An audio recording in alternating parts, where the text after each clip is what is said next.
Hey, Vinyl community, it's Dwayne Rock and Doc coming at you with another video. This time, part two of the online vinyl finds for April and May 2026.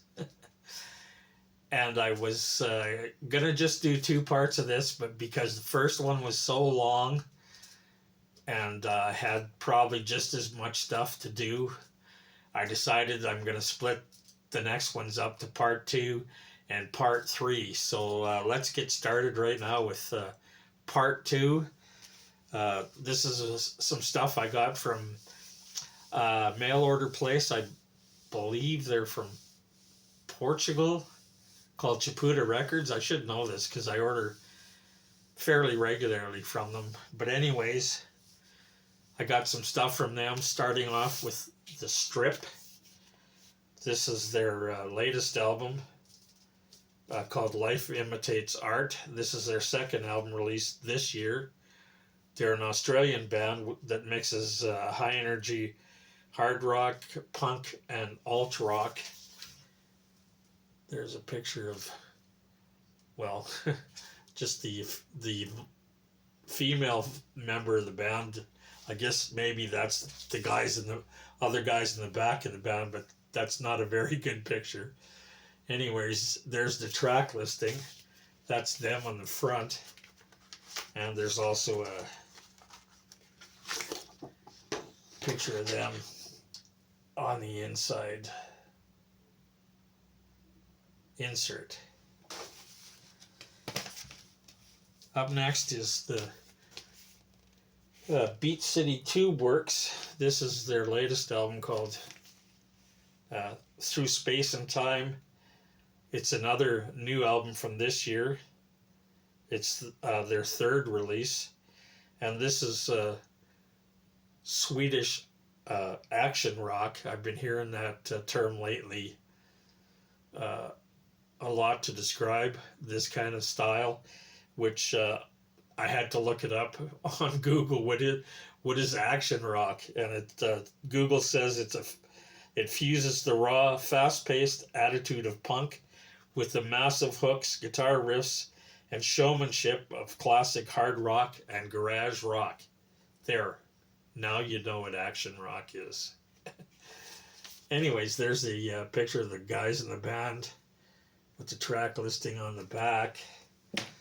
Another one I picked up that also fits in that action rock banner is the latest one from, and I'm not sure how you pronounce this. Is it Marvel, or because it has those little dots over the A, is it Marvel or Marvel?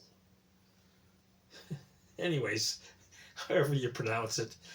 Their new album is called Brain Drain Diaries. They're a long-standing Swedish band that has been putting out albums since 2005. This is their 10th album. Like I said, released this year. It's got the great artwork in the front and back. There's the track listing. It's on green vinyl, but we're not going to take it out. I'll show you the sleeve. There's a picture of the band with wearing their masks that I guess they always wear when they play live. There's the lyrics on the back there. Also got the latest one from the Lords of Altamont. They're another band that's been around for quite a while. They've been going since the early 2000s. This is their 8th studio album, also released this year. They're an LA hard rock band with a retro 70s garage psych kind of sound. And this has got kind of a neat cover. It's embossed. You probably can't see it, but these letters all around are raised up. Here's a picture of the guys in the back with the track listing. And it comes with an insert. Just sort of another picture of the cover. There's a collage of the guys inside. with the lyrics, and I guess that DFFL on the helmet stands for Dope Forever, Forever Loaded, and that's what the new album's called, Forever Loaded. Also got the latest from the Headcoats. This is their, like I said, their newest one, and it came out last year. It's called the Sherlock Holmes Rhythm and Beat Vernacular. Try and say that really fast. And they're another band that's been around forever. They're a UK garage rock band featuring guitarist, vocalist Billy Childish, that's him right there in the middle, who has also been in a bunch of other bands that he's involved with, and he's got a ton, just a ton of releases with this band and with a whole bunch of other bands. There's the track listing on the back with a little blurb about the band, and there's another band that's involved with these fellows called, and it's an all-female band called The Headcoatees, which started out as just doing background vocals for some of their early stuff, and they are actually on this album. And this album was also released simultaneously with the new The Headcoats album, and these guys do background music for their album. And if you look back, I think the last one or two videos I showed you that new album. But anyways, this is The Headcoats. There's the album title. I'm not going to say it again. Too long. Another new one. This is the Inflatable Idols. It's called Get Stiff. It's their debut album from last year. They're a California punk supergroup that features members from Adolescence, Social Distortion, TSOL, Streetwalking Cheetahs, and JJ and the Real Jerks. And it's actually, there's the guys in the back with the track listing. It's a mix of punk, garage, rock and roll, and soul. So not strictly a punk album, with some horns on it too.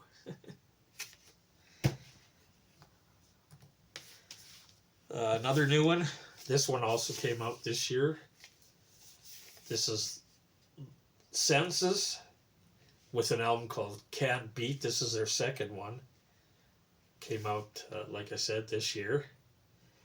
And they're a retro 60s garage rock band from Greece. There's a picture of the band in the back and a little blurb from different, I don't know, writers or acquaintances or other people talking about the band. And this is a really great garage rock album. I really like it. I highly recommend it. If you come across it, you should grab a copy. Then this one, Them, Belfast Gypsies. This is a 2021 unofficial reissue pressed on yellow vinyl. I'm not going to take it out and show you. Originally released in 1967. And this includes some of the members, original members of Them, not all of them, but some of them. And this is the album that they put out after Van Morrison left the band. There's the track listing on the back, and they kind of made it look exactly like the original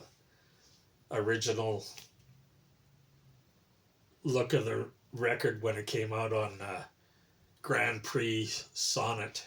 And here's a list of some other titles on the Sonnet label. And then the only compilation I got this time around from Chapuda was the brand new Bomb Your Brain Volume 5. And this is a compilation of garage punk bands that coincides with the Bomb Your Brain Festival #5.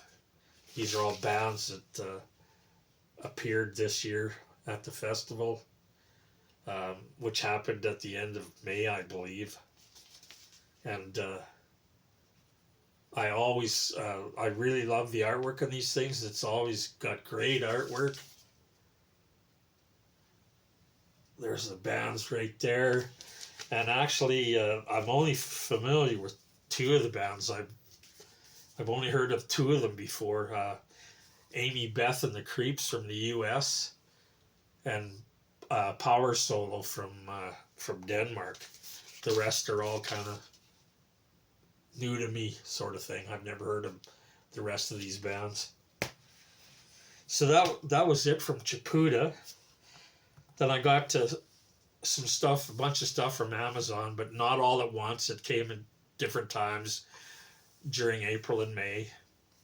First up is a band that I saw a clip for on YouTube, and I really liked it. So I checked out and found both of their albums on Amazon. The band is called Castle Rat. They're a female fronted fantasy heavy metal / doom band from New York, fronted by vocalist guitarist, that's her right there in the front, Riley Pinkerton, known as the Rat Queen. And there's the track listing on the back.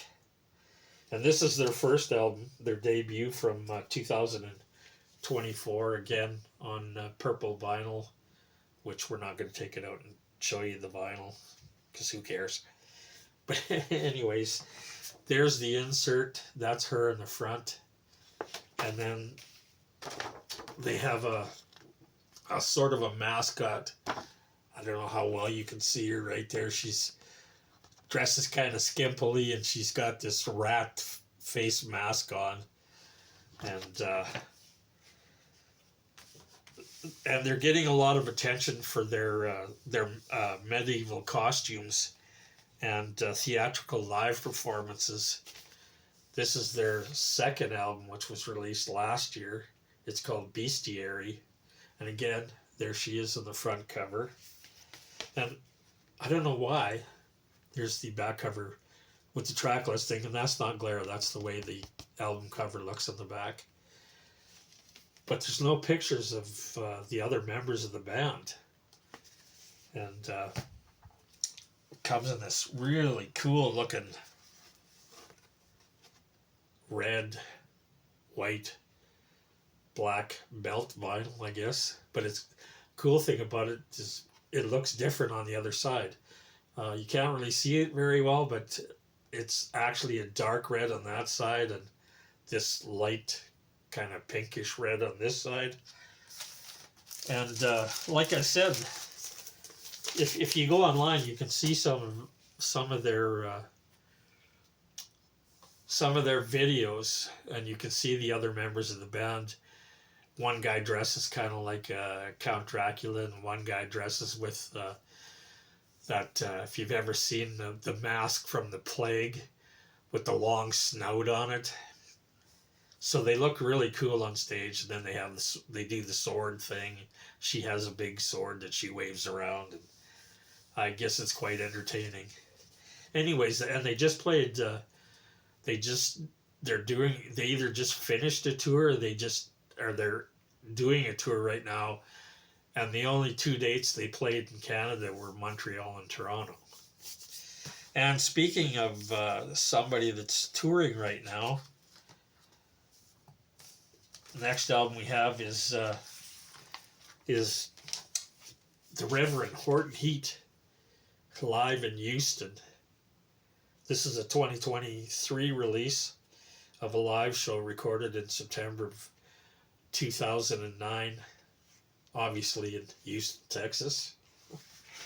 And they're a rockabilly, psychobilly band from Texas. There's the track listing on the back. featuring a killer guitar player. Jim Heath is his name, also known as Reverend Horton Heat. Uh, was fortunate enough to see them once. It was either the year after or the year before COVID. And unfortunately, they just played Edmonton a week ago with another band that I really wanted to see too. Uh, an all-girl instrumental surf band from Toronto called the Surfragettes. Unfortunately, I was unable to go, so I'm kicking my ass I didn't get to see that. So hopefully we'll get to see him again sometime in the near future. There's the inside jacket with the picture of the band in the back. There's Jim on the other side playing the guitar, and like I said, what a wicked guitar player this guy is. Also got the new one from Cactus, which is kind of, I don't know if, well, I guess they can sort of get away with still calling it Cactus. The only original Cactus member from the original band is Carmen Appice, who's the drummer. He does have some new players, because half the band is dead, half the original band, and this has a bunch of guest musicians on it, a whole list of guest musicians. It's called Temple of the Blues 2, and it came out this year. It's a sequel to one just called Temple of the Blues that came out in 2024, and the one from 2024 at least was a double album. It was all Cactus tunes, again with Carmen Appice was the main guy in that one too, again with another list of guest players, but at least Jim McCarty, the original guitar player, did play on some of the tracks on the first one from 2004. He's not involved at all with this one, and unlike the first volume, they only do 2 Cactus tunes on this. The rest are all pretty standard blues covers. They do Token Chokin', which was on the Restrictions album, and Bad Stuff, which was on the after the band had kind of splintered and they got a couple of new guys in it, the Hot and Sweaty album. And like I said, Carmen Appice is the only original member that appears in this album. And there's the track listing, and it gives you the list of all the guest artists that appear in each track. And there's a collage of pictures of all the guest artists with the down in the corner with the original band from the 70s, with Rusty Day and Tim Bogart have passed away, and Jim McCarty's still around, but I guess he doesn't want anything to do with Cactus anymore. I don't know. You'd have to look it up. Another one, the Heartbreakers. This is the Yonkers demo, 1976. It's an archival release featuring the very first studio recordings done in January 1976 by the short-lived original lineup of the Heartbreakers,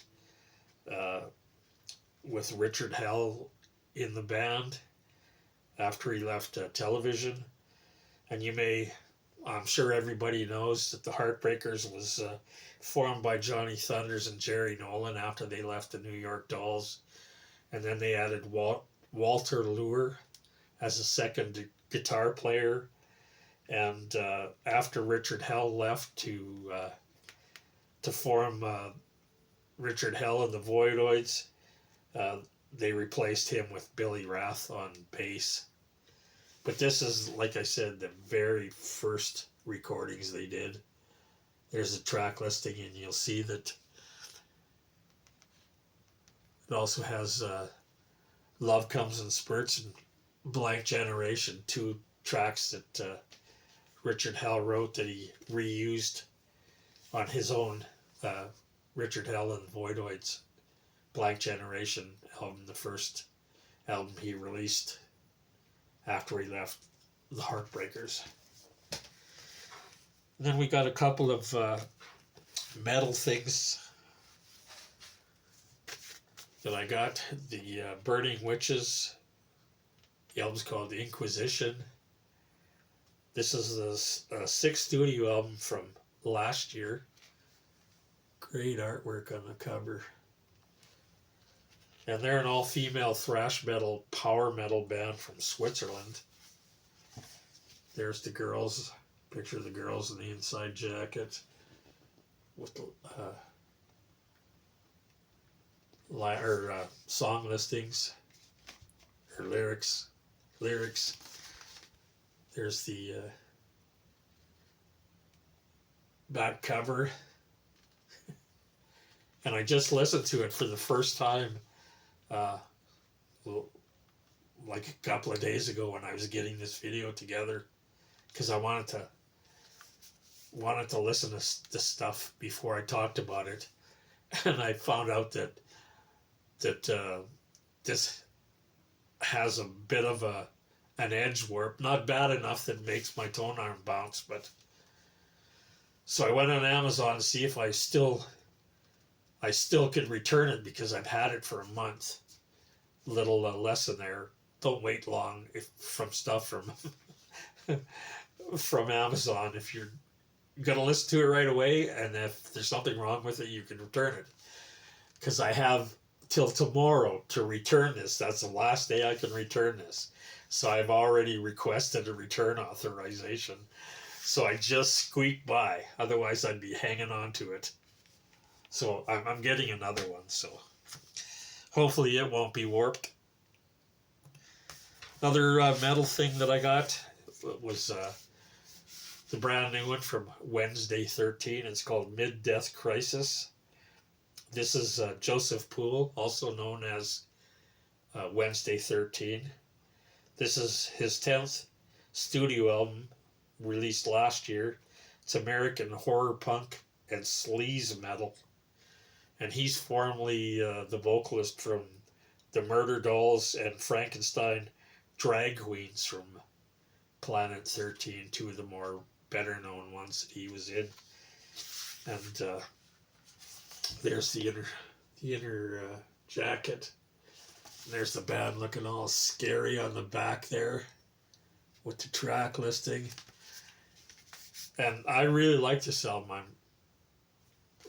I really enjoyed this. If you're into White Zombie or any of the stuff that Rob Zombie does, I'm sure you'll like this album. I think personally, some people might disagree, but I personally think he's fairly heavily influenced by Rob Zombie. Anyways, like I said, a really great album. That's Wednesday 13. Mid-Death Crisis, another album with some great artwork.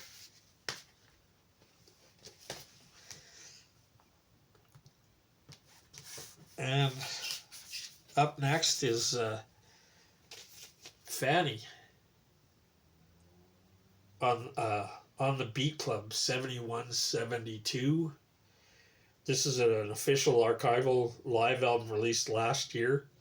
Recorded it in two sessions in 71 and 72 for German television. They're an early U.S. all-female rock band founded by sisters June, who plays guitar, and Jean, bass. Millington, that started in 1969 and disbanded in 1975. There's the girls in the back with the track listing. There's the insert, the two sisters right there on this side. That's two of them. And some liner notes from some of the members of the band. And just reading the little hype sticker, that's why it's kind of glossy, or you get in a glare there, because I wanted to keep this hype sticker. But the hype sticker says, their legendary live sessions from German TV, never before available in any physical format. So there you have it. And you can go online and see some footage from these sessions. And this album sounds great. It's I was really surprised because some guy on Amazon, if you read the reviews, some guy didn't like the recording, but I think the guy's nuts. I think the recording on this is superb. But anyways, this is Fanny, live on Beat Club 71-72. And the last one up is a band from Australia. This is their debut from last year. They're called the Gnomes. The album's called Introducing. And they're an Australian band with a mix of garage rock, power pop, and retro 60s beat rock. There they are in the back with the track listing. And I found out about this album from a guy in Australia on his YouTube channel. Right off the top of my head, I forget what it's called. Oh, what's it called? Anyways, he highly recommended this, so I saw it on Amazon, but it was for a crazy, ridiculous price for a single album. So I put it in my save for later cart and waited, and it finally dropped down to below $40. So while it was still below $40, I decided to jump on it and grab it while it was cheaper than it started out as. And I'm glad I did, because it's a great album. And damn, I can't remember the name of his channel. I watch it all the time. Anyways,